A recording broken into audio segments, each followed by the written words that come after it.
Hello friends, welcome to icon G K Adda and this is P के शर्मा। दोस्तों, जैसा कि आप लोगों को पता, हम लोग यूपी पुलिस कांस्टेबल का प्रीवियस ईयर का पेपर देख रहे हैं। तो दोस्तों, ये जो पेपर है आपका उत्तर प्रदेश पुलिस जेल वार्डर अग्निशामक और घुड़सवार परीक्षा जो हुई थी, ये शिफ्ट फर्स्ट है दोस्तों, और ये 20 दिसंबर 2020 को हुआ था। और ये दोस्तों सेट नंबर आपका जो है ये 17 है। इसके पहले 16 सेट का वीडियोज दिया जा चुका है, तो जा करके उन्हें देख लीजिए और अपने जीके के स्कोर को बढ़ा लीजिए। और दोस्तों, जो लोग चैनल पर नए आए हुए हैं, चैनल को सब्सक्राइब कर लें ताकि उन्हें समय से वीडियोज मिलता रहे। दोस्तों, ये पेपर जो है खासकर यूपी कांस्टेबल का तो नहीं है, लेकिन उसी कमीशन ने लिया है। तो कमीशन सेम होने की वजह से दोस्तों ये है कि इसके क्वेश्चन रिपीट करने की संभावना ज़्यादातर होती है कि अगर कोई कमीशन एक है वो कई एग्ज़ाम लेता है, तो उस कई एग्ज़ाम जितने भी लेते हैं उनमें से ही क्वेश्चन हेर फेर करके वो डालते रहते हैं। इसलिए दोस्तों ये सारे पेपर देखना आपके लिए कंपलसरी है, एकदम मान के चलिए। ठीक है दोस्तों, हम आते हैं अपने पहले क्वेश्चन पे। हमारा पहला क्वेश्चन है दोस्तों, निम्नलिखित में से किसके द्वारा जीवन रक्षा के लिए प्रधानमंत्री का पुलिस पदक प्रदान किया जाता है? तो दोस्तों ये गृह मंत्रालय द्वारा प्रदान किया जाता है। अगला क्वेश्चन है दोस्तों, शिक्षा मित्र निम्नलिखित में से किसे कहा जाता है? तो दोस्तों प्राथमिक विद्यालयों के लिए जो शिक्षक होते हैं उन्हीं को शिक्षा मित्र कहा जाता है। अगला दोस्तों, चीन की ग्रेट वॉल मोटर कंपनी ने भारत के किस राज्य सरकार के साथ $1 बिलियन निवेश करने के लिए समझौता ज्ञापन पर हस्ताक्षर किया? तो दोस्तों उस समय महाराष्ट्र था, लेकिन आप याद रखिएगा कि इस तरह के क्वेश्चन पूछे जाते हैं। वो भी चीन की किसी कंपनी के साथ कोई भारतीय राज्य समझौता किया था, इसलिए ये करंट का क्वेश्चन इंपॉर्टेंट हो गया था। अगला दोस्तों, चकबंदी से आपका क्या अभिप्राय है? तो दोस्तों चकबंदी जो होता है भूमि का एकीकरण किया जाता है। इसमें किसी का मान लीजिए कई जगह खेत है तो उसको एक जगह इकट्ठा कर दिया जाता है, यही चकबंदी का मेन मतलब होता है। अगला क्वेश्चन है दोस्तों, कौन सा रसायन आतिशबाजी प्रदर्शित करते समय हरे रंग के लिए जिम्मेदार है? तो दोस्तों बेरियम ऑक्साइड जो होता है ये हरे रंग का प्रकाश निकलता है। जैसा दोस्तों आपने देखा होगा, जब पटाखे बजाते हैं ऊपर फटता है तो उसमें से कई कलर निकलते हैं, तो जो ग्रीन कलर निकलता है उसके लिए बेरियम ऑक्साइड ही जिम्मेदार होता है।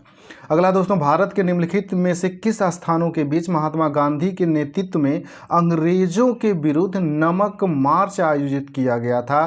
तो दोस्तों ये जो था अहमदाबाद से दांडी, और दोस्तों ये वही है 1930 का सविनय अवज्ञा आंदोलन इसी के बाद शुरू किया गया था।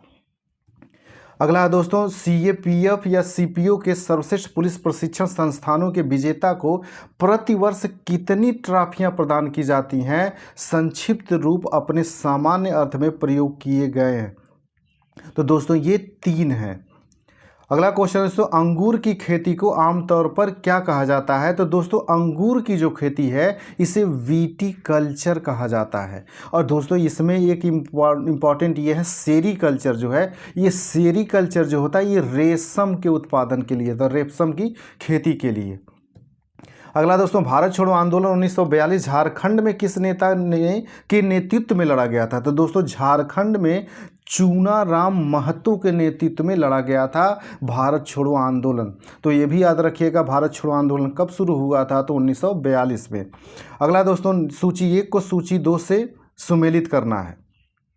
तो दोस्तों इसमें सूची 1 को सूची 2 से सुमेलित करना है। थोड़ा मैं छोटा कर देता हूँ दोस्तों इसको। तो दोस्तों जो वजीर होता था, ये वजीर जो होता था ये राजस्व विभाग का प्रमुख होता था, और जो मीर बख्शी होता था दोस्तों ये आपका ये सैन्य विभाग का अधिकारी होता था।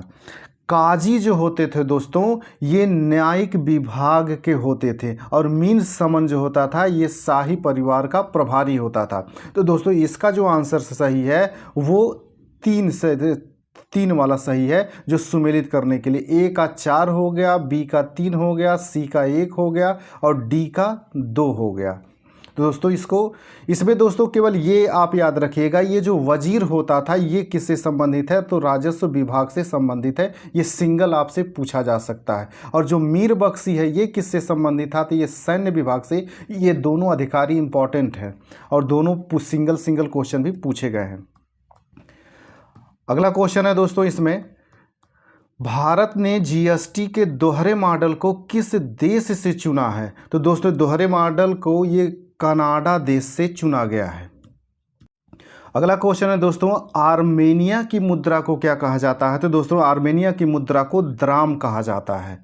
अगला दोस्तों, स्वामी नारायण अक्षरधाम एक हिंदू मंदिर परिसर है जो भारत के निम्नलिखित स्थानों में से कहाँ है? तो दोस्तों ये अक्षरधाम जो मंदिर है ये दिल्ली में स्थित है। दोस्तों जो लोग चैनल पर नए हुए हैं चैनल को सब्सक्राइब कर लें और दोस्तों वीडियो जो अच्छा लगता है तो इसे लाइक भी करें और शेयर भी करें ताकि ज़्यादा से ज़्यादा लोग इसका लाभ उठा सकें। अगला दोस्तों, भारत के उस पड़ोसी देश का नाम बताइए जिसके साथ भारत और जापान ने मई 2019 में ईस्ट कंटेनर टर्मिनल को संयुक्त रूप से विकसित करने के लिए एक समझौते पर हस्ताक्षर किया। तो दोस्तों ये उस समय का करंट का क्वेश्चन था, आज प्रासंगिक नहीं है, लेकिन इस तरह के क्वेश्चन आप करंट पढ़िएगा तो ध्यान रखिएगा। अगला दोस्तों, ग्लोबल वेब इंडेक्स 2020 के अनुसार दुनिया में औसत उपयोगकर्ता प्रतिदिन सोशल मीडिया पर कितना समय व्यतीत करता है? तो दोस्तों ये उस समय का करंट है, तो इस तरह के करंट आप याद रखेंगे। अगला दोस्तों, निम्नलिखित में से कौन सा पर्वत दर्रा भारत के उत्तराखंड राज्य में स्थित है? तो दोस्तों लिपुलेख जो दर्रा है ये उत्तराखंड में स्थित है। और दोस्तों आइकन जी के अड्डा चैनल पे लूसेंट जो आपका है उसके ज्योग्राफी के जो टॉपिक है भारत के दर्रे वो दे दिया गया है, आप वो देख लेंगे तो ये सारे क्वेश्चन आप कर सकते हैं। अगला दोस्तों, राष्ट्रीय मानवाधिकार आयोग में कितने सदस्य होते हैं? तो दोस्तों टोटल इसमें 4 सदस्य होते हैं। अगला दोस्तों, भारत की निम्नलिखित नदियों में से किसका नाम संस्कृत शब्द लवणावरी से लिया गया है जिसका अर्थ है नमकीन नदी? तो दोस्तों लूणी नदी जो होती है इसका नाम लिया गया। अगला दोस्तों, निम्नलिखित कथनों को पढ़ें और सही विकल्प चुनें। तो दोस्तों इसको पढ़ना है और सही विकल्प आपको चुनना है। तो पहले हम कथन को देख लेते हैं दोस्तों कि इसमें कौन सा सही है। तो दोस्तों पहला इसका कथन है, चोल वंश एक तमिल राजवंश था जिसने 13वीं शताब्दी तक मुख्य रूप से दक्षिण भारत में शासन किया। ये पहला स्टेटमेंट है दोस्तों। दूसरा स्टेटमेंट, यह चोल वंश समृद्ध गंगा नदी घाटी में उत्पन्न हुआ था। तो दोस्तों इसका जो आंसर दिया गया है आपका 56 का जो आंसर है दोस्तों इसमें एक सही है 2 गलत है। तो पहला वाला जो स्टेटमेंट दिया गया है कि चोल जो थे, इसमें इसको दोस्तों ये स्टेटमेंट ध्यान रखिएगा कि चोल वंश एक तमिल राजवंश था, ये तमिलनाडु वाले इलाके में थे और ये 13वीं शताब्दी से संबंधित थे दक्षिण भारत में, लेकिन ये गंगा नदी घाटी में उत्पन्न नहीं हुए थे दोस्तों। तो ये पहला सही है और दूसरा गलत है।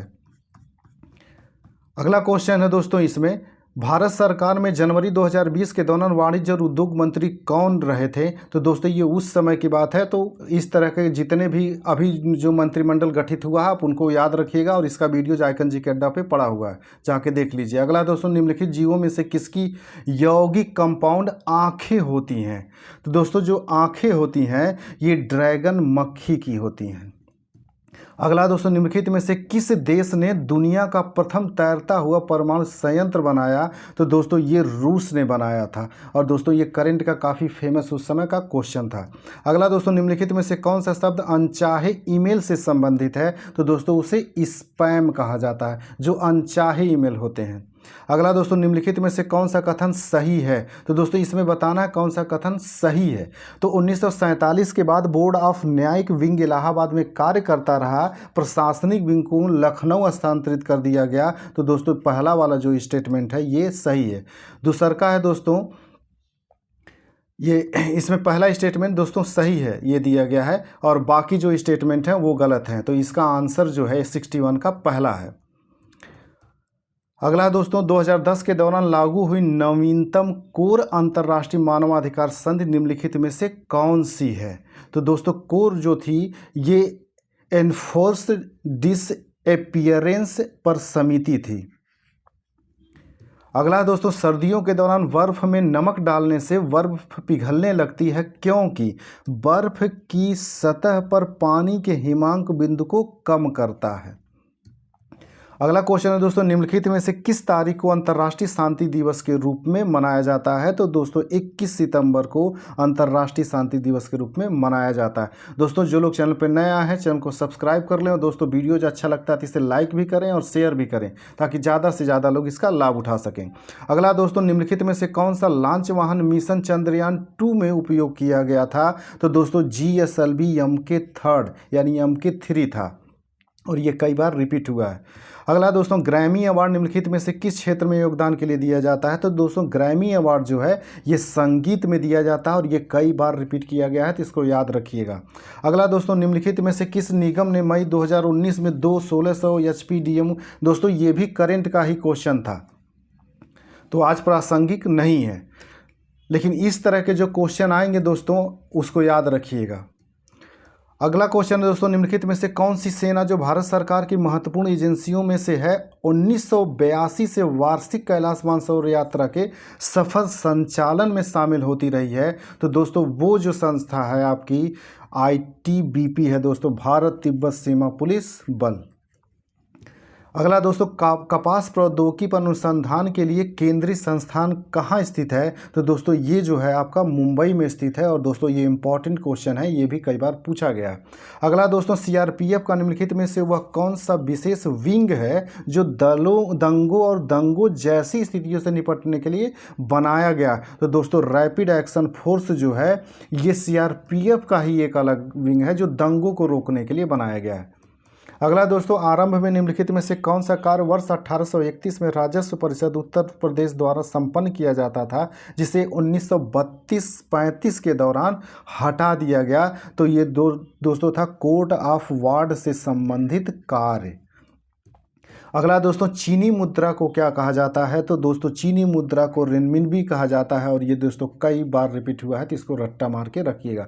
दोस्तों जो लोग चैनल पर नया है चैनल को सब्सक्राइब कर लेंगे।